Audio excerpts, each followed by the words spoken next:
నమస్కారం అందరికీ. ఈరోజు మీ అందరి కోసం నాగుల పంచమి వేడుక ఎలా ప్రారంభం అయ్యింది, సర్పాలకు పాలు సమర్పించే సంప్రదాయం వెనుక పురాణ కథ ఏమిటి, అసలు నాగుల పంచమి ఎలా చేసుకోవాలి, ఎందుకు చేసుకోవాలి అనే దాని గురించి ఈరోజు నేను మీకు కంప్లీట్గా నాగుల పంచమి పురాణ కథ తెలియజేయబోతున్నాను. ప్లీజ్ ఎండింగ్ వరకు చూడండి. మీకు నచ్చినట్టయితే లైక్ చేయండి, షేర్ చేయండి, కామెంట్ చేయడం మాత్రం మర్చిపోకండి. ఇంకా వెంటనే టాపిక్లోకి వెళ్ళిపోదాం. ప్రతి సంవత్సరం శ్రావణ మాసం శుక్లపక్ష పంచమి తిథిని నాగపంచమి పండుగగా జరుపుకుంటారు. ఈ రోజున పాములకు పూజిస్తారు. తమ కుటుంబాన్ని కాపాడమంటూ పుట్టలోని పాముకి పాలు పోస్తారు. అయితే శ్రావణ పంచమి తిథి రోజున మాత్రమే పాములను ఎందుకు పూజిస్తారు, నాగపంచమి ఎలా ప్రారంభమైంది, ఈ రోజు గురించి తెలుసుకుందాం. ఈ సంవత్సరం నాగపంచమి పండుగ జూలై 27న జరుపుకుంటున్నాము. హిందూ మతంలో నాగపంచమి పండుగకు ప్రత్యేక ప్రాధాన్యత ఉంది. ఇది పాములను పూజించే పండుగ.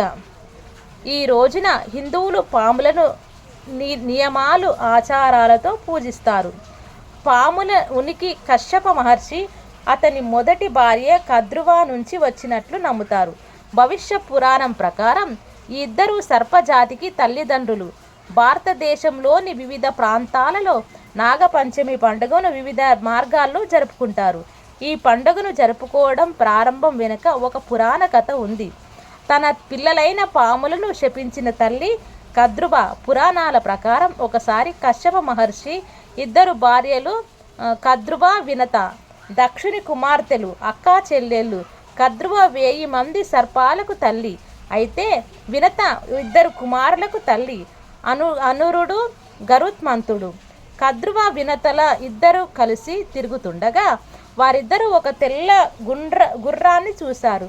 కద్రువ గుర్రం తోక నల్లగా ఉందని చెప్పింది, కానీ వినత కాదు, గుర్రం తోక చాలా తెల్లగా ఉందని చెప్పింది.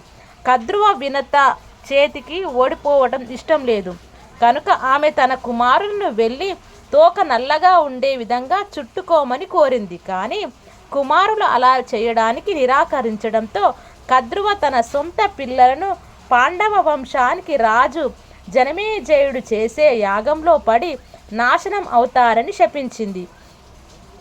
పాములు ప్రాణాలను కాపాడిన అస్తికాముని జనమేజయుడు తండ్రి పరీక్షిత మహారాజుని తక్షకుడు కాటు వేయడంతో ఆయన మరణించాడు. దానితో పాముల మీద కోపంతో రాజు జనమేజయుడి సర్పమేధ యాగం చేశాడు.